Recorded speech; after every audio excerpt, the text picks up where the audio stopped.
Welcome back to the final session of this very rich symposium that we've been at for the last 3 days. So the final session is on digital threats to democracy, and we have two presentations. The first on digital threats to democracy and the New South Wales government translating CVE theory into policy and action.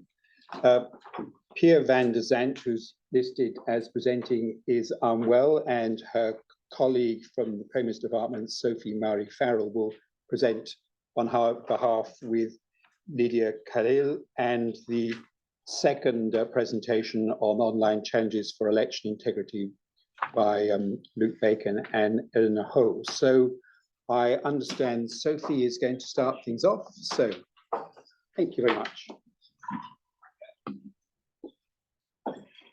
Hello, I'd like to again just acknowledge that we're meeting on the lands of the Kulin Nation here in Melbourne and pay my respects to elders past and present and to Aboriginal colleagues joining us at the symposium today.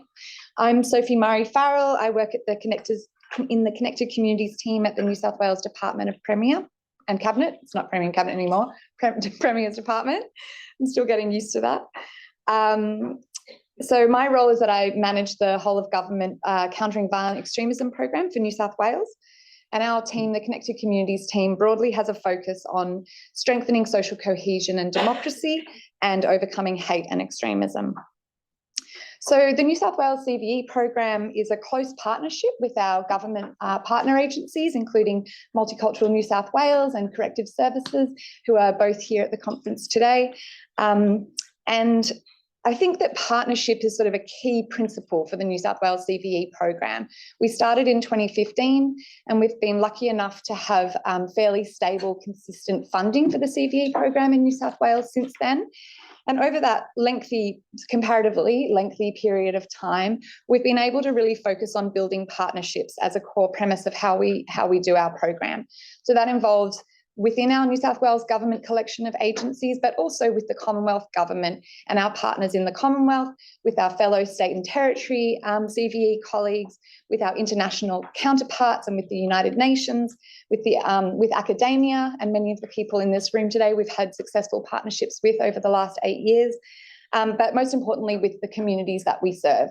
We work really, really closely with the impacted communities in New South Wales, and we try as much as possible to co-design our programs and make sure that there's really heavy community involvement in sort of every part of our program.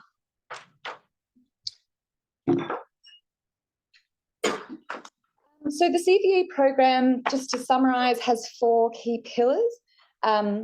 We have a really heavy focus on social cohesion in our program, and I sort of see it as the bedrock of everything that we do in our CVE approach. Of course, we have support and advice for vulnerable people and diversion and disengagement programs for those who are at risk of moving towards a pathway of violent extremism. And we also have quite a heavy focus on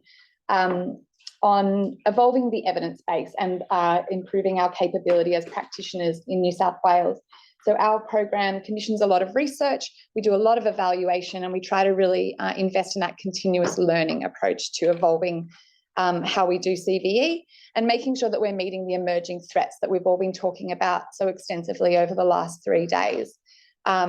And that's something about CVE, is that as the discourse changes, so do the threats and the collections of actors, the motivations, and the way that people are grouping together. And it's really important that we use emerging evidence to stay on top of that and evolve our practice approach. So one of the examples of investing in research and translating that into practical program action and policy action is our partnership with the Lowy Institute. In early 2022, our team in New South Wales, we were coming out of COVID lockdowns, the infodemic, noticing an increasing fracturing of consensus reality in online spaces, and seeing sort of the complex interplay between foreign interference and violent extremism and terrorism threats, misinformation playing a huge role in all of those issues. Obviously, it's a hugely complex and overwhelming set of problems. And so the very simple idea behind the piece of work that we led together with the Lowy Institute was to get the smartest and the most engaged people all together into a room to try and solve a really complex problem and not let them out until they'd come up with some really good ideas.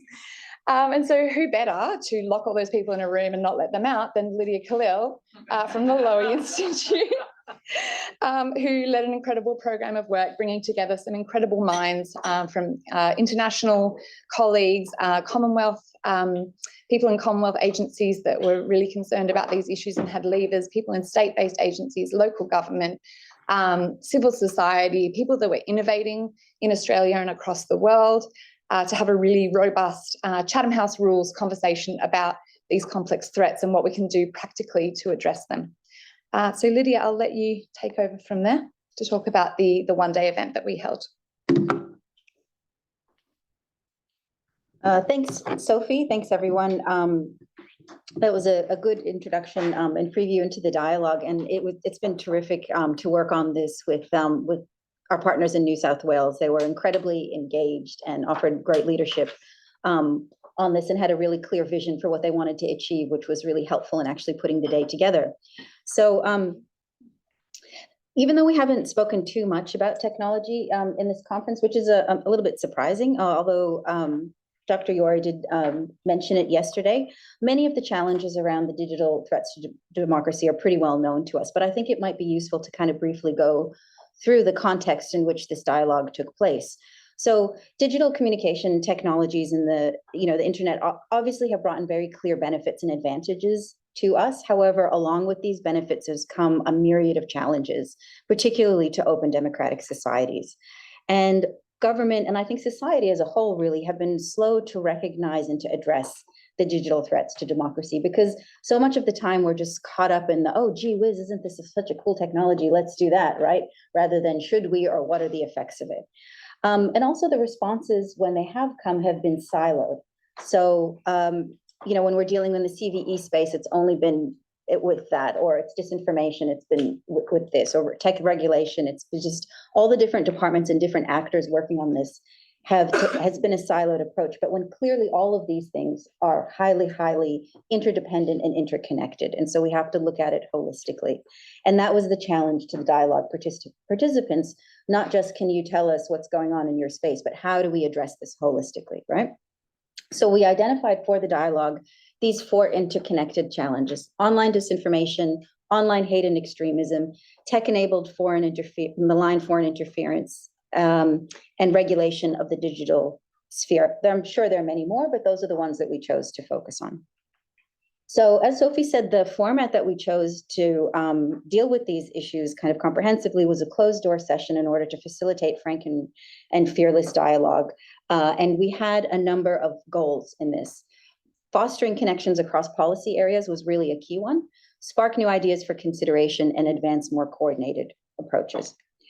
So the dialogue was divided into 5 parts, and apologies for the fonts on this one. And I'm just noticing, I swear I didn't do this on purpose, but my shirt matches the presentation. That's pretty cool. Anyway, that's timely. So all part of the strategy. That's right. Facilitates dialogue. Anyway, so dialogue participants were asked to engage with how disinformation impacts a citizen's ability not only just to access accurate information, which is essential for deliberation and decision-making in democracies, but we also talked about how can we assess the criteria for what would make a successful countering disinformation policy, and who should do it? Should it be led by government, civil society? How can we coordinate these approaches together? We also talked about how it impacted the violent extremism space. So obviously there's a huge body of work on violent extremism and technology, but our discussion really centered around whether content moderation was an effective and sufficient means to counter violent extremism in the online space, and what else could be considered besides content moderation, which is pretty contentious for many reasons. We also talked about how it provided opportunities for malign foreign influence, and we addressed ways in which those things were interconnected. So how disinformation, extremism, and malign foreign interference and influence. And we considered a wide range of policy responses to deal with that challenge. Importantly, I really wanted to also focus on issues around tech regulation, and the tensions between regulations around safety and concerns for privacy, and how that intersected with freedom of expression, and how to best balance these competing priorities. And also we focused on how it impacted digital citizenship, particularly taking a look at marginalized and minority communities, which are often feeling the brunt of some of these challenges in ways. So it was really difficult, I think, to be able to condense the dialogue and the discussion in this time, but I just wanted to go over a few takeaways from that. So the first one is that clearly individuals can make a difference in addressing digital threats to democracies, but we cannot rely solely on interventions that target the individual or puts the onus of the responsibility on the individual, right? So we have to talk about, and I know this is often said, but it's true, a whole of society approach with more leadership and regulation by the state. And we found through the discussion that we had, in instances where governments accepted certain risks and demonstrated agility in dealing with these problems. A key example that was highlighted was the AEC, the Australian Electoral Commission, dealing with disinformation around the election. That was a really important case study of the government agency who was accepting risks, demonstrating agility, and was very successful at countering disinformation around elections and election interference. The other example that we looked at was that of the Taiwanese approach, which is been proven really successful in harnessing civil society to deal with these challenges. We also talked about how the threats are made by a combination of human and technological vulnerabilities. And too often we focus on the tech side of things, but we came to the conclusion that we really can't engineer ourselves out of this problem, right? We have to have human-centered approaches that deal with human emotions, human community, and that harness human ingenuity as well. So a social approach to this rather than a tech approach is really what's needed. We also focused on a lot of protective factors that are already embedded in Australian society. So it's not just a bad news bears type of discussion. There's actually a lot of positive things in Australian democracy and society. We have many guardrails that can really help us meet these challenges. And I think we're better placed in Australia, much more so than many other democracies, to do that.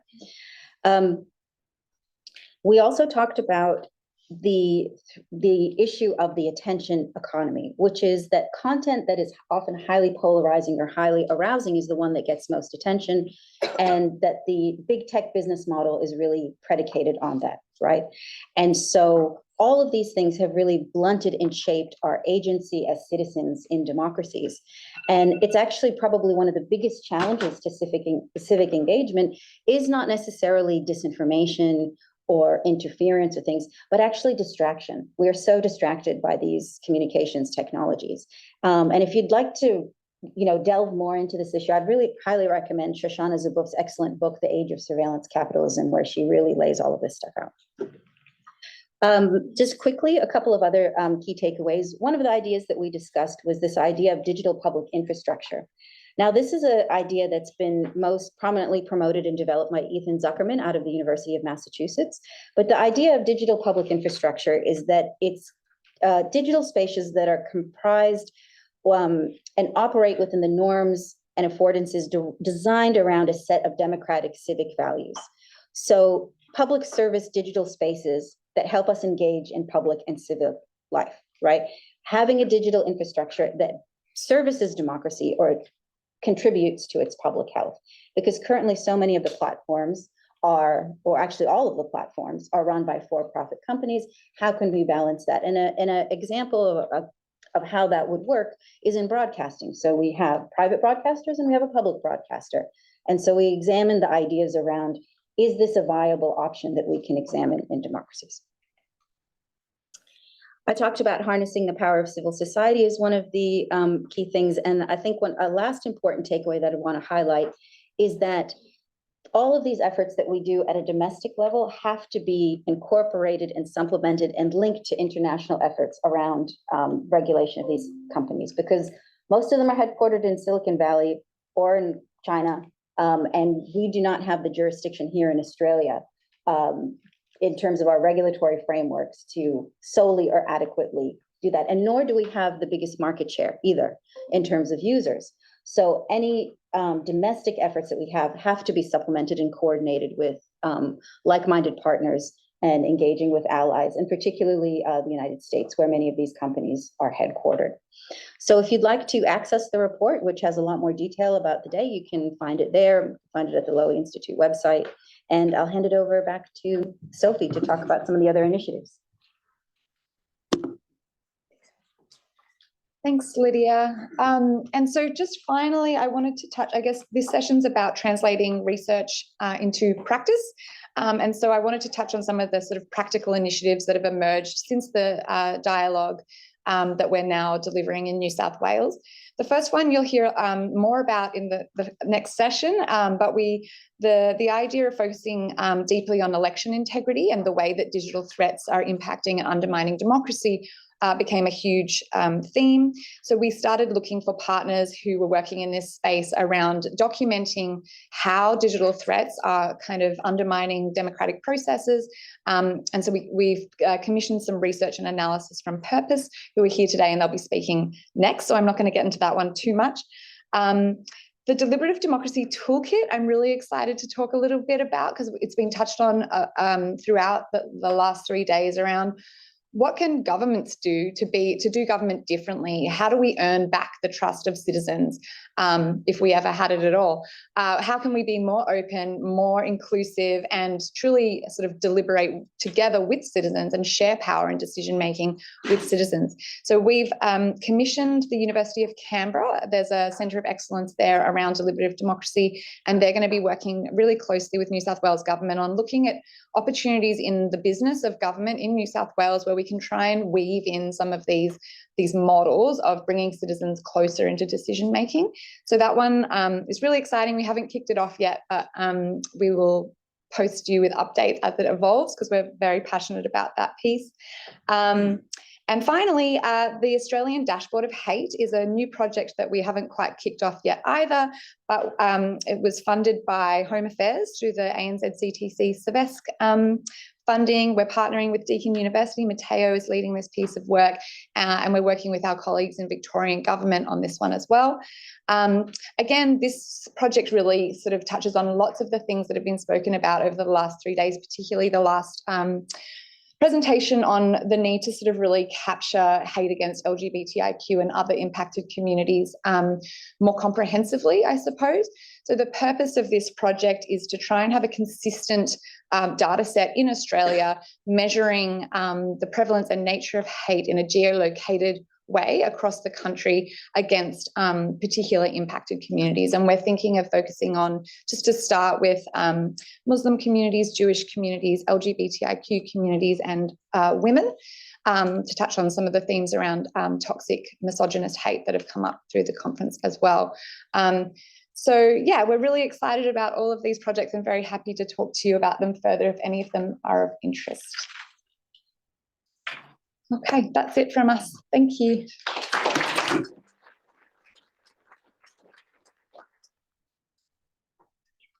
Thank you very much, Sophie and Lydia. I'd like now to call on Luke and Elena to come to the podium, and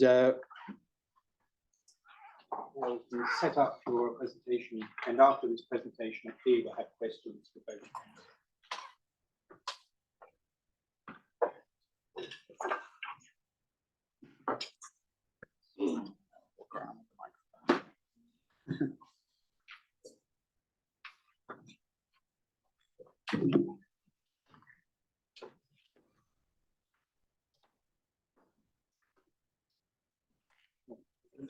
Yes. Cool. That's working. Hi, I'm Luke. This is Elena Yi-Ching, my colleague. We're both from the Impact Measurement and Learning team at Purpose. Just firstly, want to acknowledge that we're on Kulin Nation's land, pay respects to elders past and present, and we also work on Gadigal land in Sydney.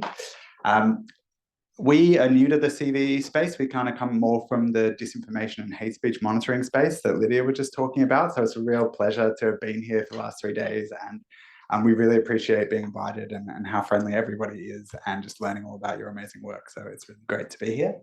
I'm going to tell you a little bit about who Purpose is, just to kind of contextualize where we're coming from in this, and then get into this work, which I think complements really well the last presentation and what we've heard over the week. Is that working? No? It was, and now it's not. Aha. Okay, so what is Purpose? It's one of those companies that was named in the 2010s where it's just your name is a noun, and it's very hard to anyone know what it is. But Purpose is a social impact agency, and it's a B Corp, and we work with lots of different kinds of organizations and governments around the world. And actually the Sydney or the Australia team is actually the smallest team in the world, on a whole range of issues. But to give you a little bit of a sense of what that involves, some of the projects I just kind of wanted to highlight here. So one, it's quite relevant, is during the height of the COVID-19 pandemic, Purpose worked with the UN to launch this Verified project, which was all about putting information, the really great information from the UN in the hands of people who are actually trusted by communities in lots of parts of the world. So local doctors or musicians or sports people. That kind of comes back to that whole idea of trust that we've been talking about through the conference, of how do you actually do this work through trusted messengers. So that project, this one in the middle, is a project from our amazing Indonesia team that they call the Islamic Climate Movement, that is working with and facilitating climate change action and advocacy through Islamic organizations across Indonesia. And then this last one is something really different. It's a project that is working against far-right extremism and extreme misogyny in Brazil in the gaming community. So they're working with streamers and other gaming influencers to try and build capacity for them to operate in gaming spaces, to try and tackle some of those challenges. So that's kind of the stuff we do. But Elena and I mean, there's a lot of designers and campaigners and people like that at Purpose, but we do a lot of research and thinking through these issues. And our work, very much to Lydia's point, is all about connecting research and action, and how do we actually get research and the really interesting stuff that we've talked about over this conference into the hands of different kinds of people who can do the work. And today we're here to talk about this report that actually just came out last week. It's been a lot of work over the year. It was funded by the Susan McKinnon Foundation, and it's on online challenges to election integrity. And that's kind of what connected us into the CVE space, because last year, around the federal election, we were working with another organization called Reset Australia that does advocacy in the big tech space to try and improve the practice and behaviors of big tech companies. And we were doing a lot of monitoring of online hate speech and disinformation on platforms.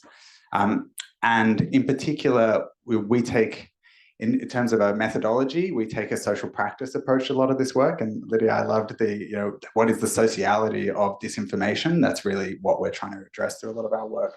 And so we do rich case study-based research that really tries to explain what does this really look like practically in practice.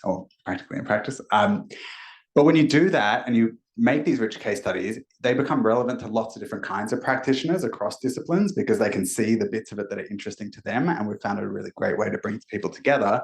And then the Susan McKinnon Foundation commissioned us to do this work about the New South Wales election that was live monitoring to see what was actually happening. What we're going to be talking about in this presentation is a little bit of the theory about election integrity and how we consider that through this kind of online threats frame. Because, yeah, as Josh was saying, we're quite into the theory as well as the detail. And then Elena's going to take us through two of the case studies from this report in a bit of detail that is really about a specific incident of how an anti-government group were able to, I don't want to give too much away, but a real kind of practical incident over a few days of what that sharing looked like online. And then the second case study is about the group behind that and their practice more generally through the New South Wales election as a snapshot. But there's three other case studies in the report. One is about the mostly New South Wales-based group Christian Lives Matter, and event of violence against LGBTIQ+ protesters. There's another one about threats to LGBT candidates, and then a final case study that's about anti-Muslim disinformation during the New South Wales election. So there's a lot of kind of stuff in there. And that QR code will actually take you to the report page if you want, and we'll show that again at the end. And so, yeah, this is, I've just kind of been through that outline. We're just going to go through, I'm going to go through some of the theory about election integrity. Elena's going to take us through the case studies, and then we're going to talk a little bit about the implications, but we really want to have time for a good discussion with you all about what you think the implications are, and what, how we make sense of all of this together. So, defining election integrity. And I would say defining, but also describing, because with all of these concepts like trust, we have different definitions depending on our position in all of this. So I'm going to try and kind of be a little bit more fuzzy than a kind of really strict definition. So, and this is coming back to the whole social practice idea. So what is election integrity? But really importantly, what does election integrity do? Because there's a difference between democracy and election integrity. They're kind of related concepts, but specifically election integrity, let me see the definition here, or this description. It's this component of democracy that is specifically about free and fair elections and the expression of people's will and this transfer of power. That's the role that election integrity plays. In terms of a definition, on the left here, how is election integrity achieved? This is a very administrative definition, and a lot of the definitions of election integrity really focus on how is it performed by election administrators. But here it kind of plays to concepts of core democratic principles, political equality, this idea of international standards and agreements, which I think is a really interesting element of the whole practice of this that Lydia also drew out. And then the kind of professional preparation and administration of elections. So that's what it might mean inside an election administration organization. But we're really interested in the bigger picture and actually how this all plays out in the world. And we found the theories by Pippin Norris to be extremely useful, who's the founder of a big election integrity project, and Donatella referenced the other day, because she's also done a lot of really interesting work around trust and verification. But she talks about election integrity as a complex social system, that there's actually a lot going on, a lot of different people involved in election integrity. And some of the key bits of her definition that I want to draw out, and that there's a lot more about in the report if you want to learn more, but that there's this legitimacy and idea of the integrity comes from this adherence to global norms. She's talking about election integrity in lots of different contexts, and trying to produce a theory where you can understand elections in the US and Australia and Kenya and all kinds of different places. But she refers back to this idea of global norms that are based on human rights, that there's different levels of social and administrative resilience in different places. So exactly what Lydia was just talking about, that in Australia, we have quite strong election administrative history and strong trust in the AEC and elections in the general population. Relatively, we can say strong adherence to the rules by a lot of candidates. We might question the role of the media, but it's been different to other places like the US. So it's really important to consider that when we're talking about election integrity in Australia. She also really highlights that it's not just about the internal administration, but external actors have a massive influence on election integrity and that perception of legitimacy, in particular the media. But in this context of CVE, we're talking about all kinds of small groups or different kind of actors within that space. She highlights the importance of social cohesion in that. And I think that also links back into the human rights aspect of this, that social cohesion or breakdowns in social cohesion can really lead to the exclusion of specific groups, the breakdown in universal franchise or the inability of people to participate. And that's a really big issue.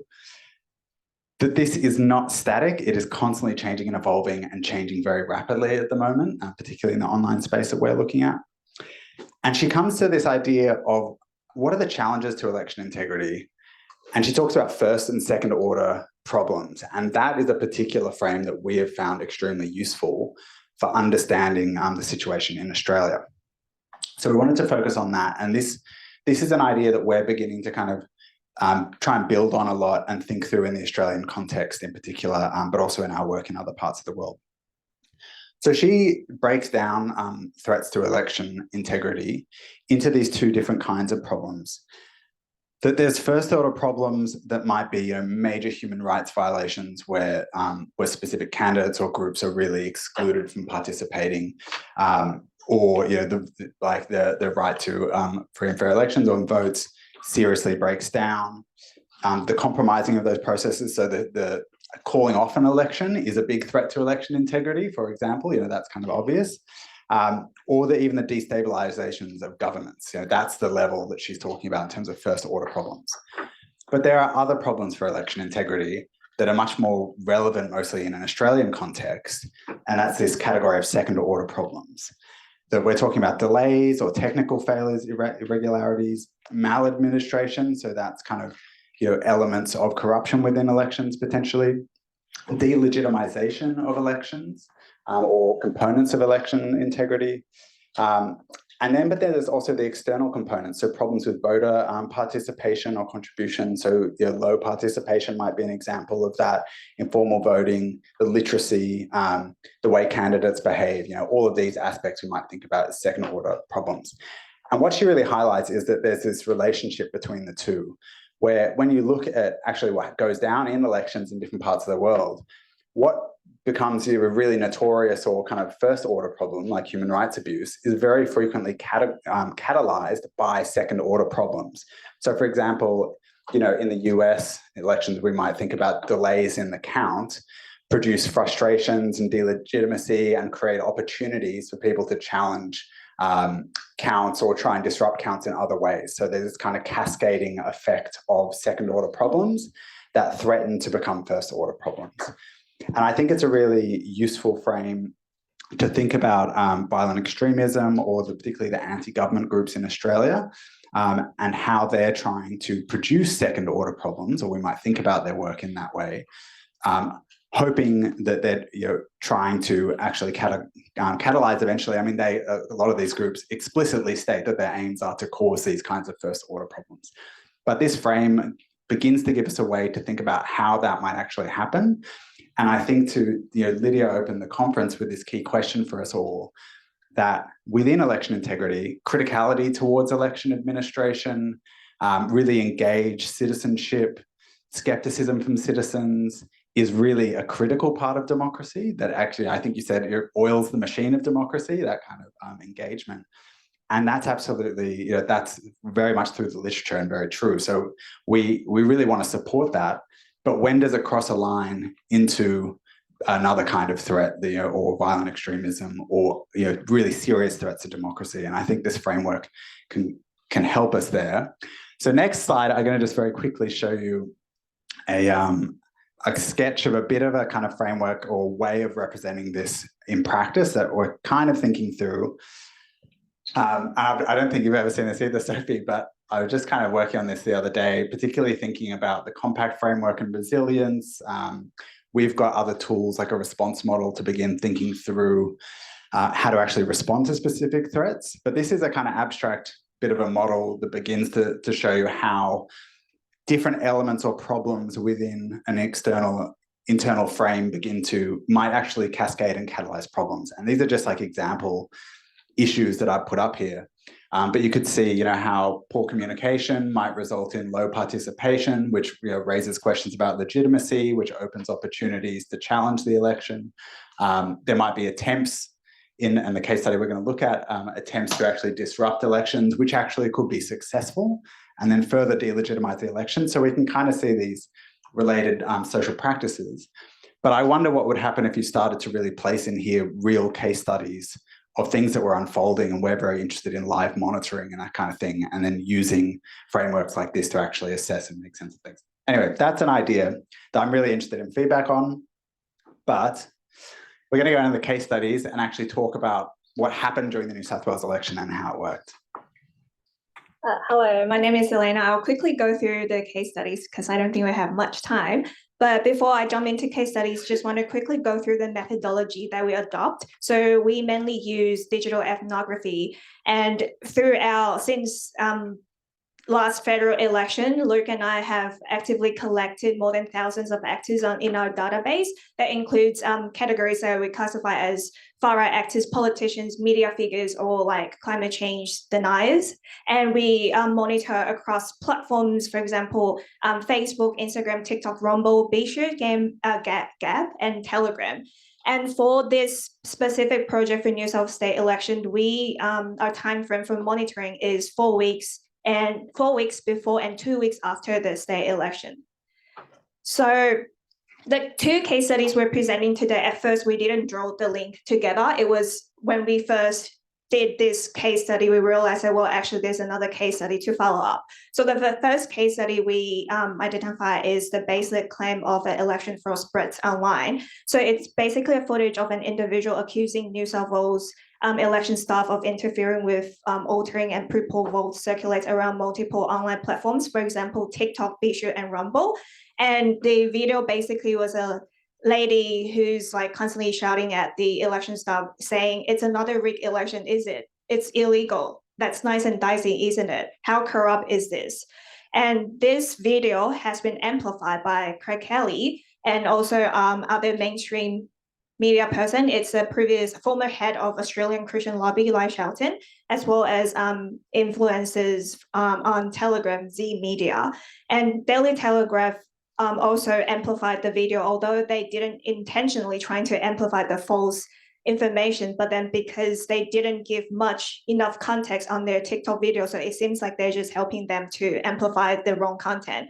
And later, after Khalil posted on his Twitter, which is X now, it has been repackaged and remixed by another account on, I think it's on Rumble, then put a New South Wales Electoral Commission logo on the top of the video. So yeah, and the second case study, which is followed by the first case study, because we were trying to investigate who's behind all these things. And we found that it was actually Australia One Party, aka Ricardo Bossi, who constantly used conspiracy and violent rhetoric to mobilize their supporters into real-world offline actions. So we found that they have been active on different platforms, for example, Rumble and Telegram, and they also appeared on BeShoot and Facebook as well. So with their engagement with their audiences online, they actively encourage supporters to monitor election staff to expose corruption and subsequently claim success that supporters are fulfilling an important accountability function. And their rhetoric often include direct incitement of violence against election officials and staff. So trigger warning. So this is one of the quotes that he mentioned in Rumble. "New South Wales, they're stealing your election, so please get out there with your cameras and get more evidence of crime."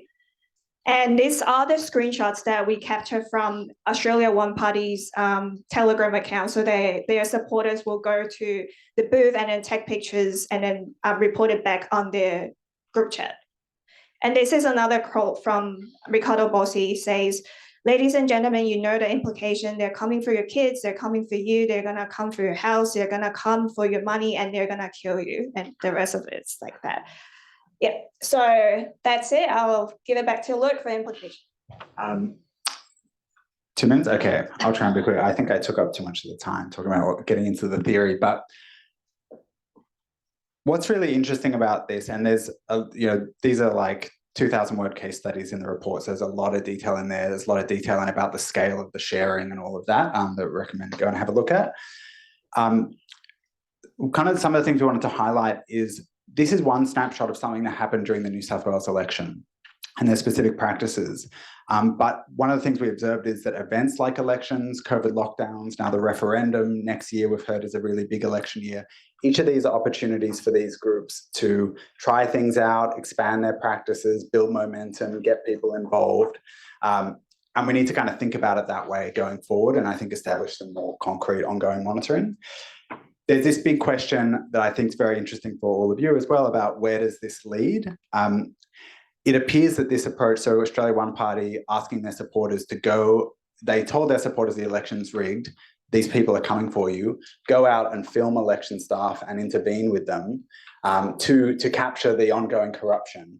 How does that escalate is a really interesting question. And then as Lydia pointed out actually in another presentation, if this hybrid approach of that interaction is filmed and it becomes the basis for further online organizing, how does this escalate? Australia One Party are now looking to kind of work with or echo the My Place groups and shut down local council meetings and things like that. They're very active in the election, in the referendum campaign as well. There's this big problem here, and we're thinking about the second order, first order problems, that this is a direct intervention in election administration.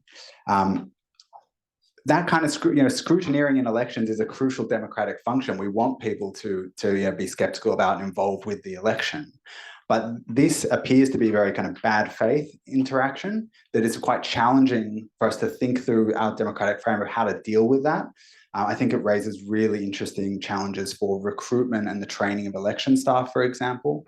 And then lastly, this question of how do we actually respond to this in a way that doesn't play into their narratives that, it's that the government's going to lock down, the elections are going to become less transparent, they're going to become more securitized or policed, that's what the response they really want to provoke. But how can responses actually build election integrity, support trust, and build legitimacy? So some of the things that we're doing very quickly are the New South Wales Premier's Department has commissioned us to produce a ways forward report that's going to be a series of different options for governments and other groups within this whole of society response to respond to these kinds of threats. Yesterday, we had a report come out about Australia's mainstream media and online hate speech and the relationship between those two things, which is another case study-based report that I think people would find very interesting. And then further, our work is all about interdisciplinary connection, and we're trying to be a bridge between different fields, but very much trying to orient people towards action. So that's what we're interested in. These are the QR codes for the two reports, the election integrity report and the online hate speech one. But if you're interested in either of those, just come up and grab us and we can give you the links to them. Discussion. These are some of the questions we had to frame discussion around our questions, but we'll open it up to everyone in both presentations. Well, thank you very much indeed.